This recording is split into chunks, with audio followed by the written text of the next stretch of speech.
మామ మొన్న ఊరికి పోతుంటే ఔటర్ దాటినాక హోటల్ కాడ ఆగినరా మస్త్ ఆకలి అవుతుంది.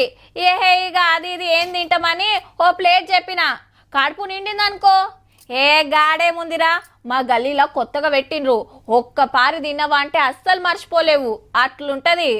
మొన్న రమేష్ గాడు వచ్చిందని పార్సల్ పట్టుకొచ్చిన, ఇద్దరికి మంచిగా సరిపోయింది. చికెన్ తెచ్చుడు వండుడు కంటే గిదేనయం. ఇగో గిట్లుంది మరి.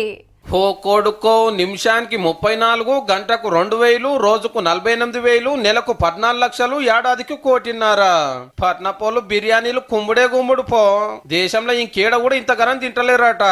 మళ్ళీ ఇది ఆన్లైన్ లో ఆర్డర్ ఇస్తే ఇంటికి తిండి తెచ్చిచ్చే స్విగ్గీ కంపెనీ వాళ్ళు చెప్పింది.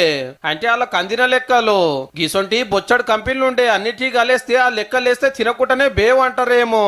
హౌ మళ్ళా మనోళ్ళ తరికి ఎట్లుంటది, మమ్మీ వండిన కూర మంచిగా లేకున్నా ఇంటికి చుట్టం వచ్చిన నలుగురు దోస్తులు కలిసిన బర్త్డే పార్టీలైనా ఉండ తీర్వాటం లేకున్నా ఫోన్ తీసుడే ఆర్డర్ పెట్టుడే. చేతులు కడుక్కొని ప్లేట్ ముంగట పెట్టుకునే వరకు గరం గరం పార్సల్ వచ్చే. మళ్ళా మనకు పని చెప్పకుండా నిమ్మకాయ పచ్చలు అంచుకు ఉల్లిగడ్డ పంపే. పిండుకొని దంచుడిగా. హైదరాబాద్ బిర్యానీ అంటే ఎన్ని మాటలు తిన్నా కుత్తి తీరది, సాలని అనిపించది. ఫ్యామిలీ ప్యాకులు, సింగిల్ ప్యాకులని వందలే కాదు 99 రూపాయలకే కమ్మటి బిర్యానీ అని గల్లీకొకటి కొట్టినాయి.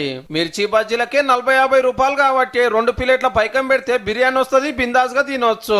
మేము ముచ్చట చెప్తుంటే బిర్యానీ తినేటోళ్ళు కొందరుంటే అరే మంచిగా యాద్ చేసిరని ఆర్డర్ పెట్టేటోళ్ళు కొందరు ఉంటారు.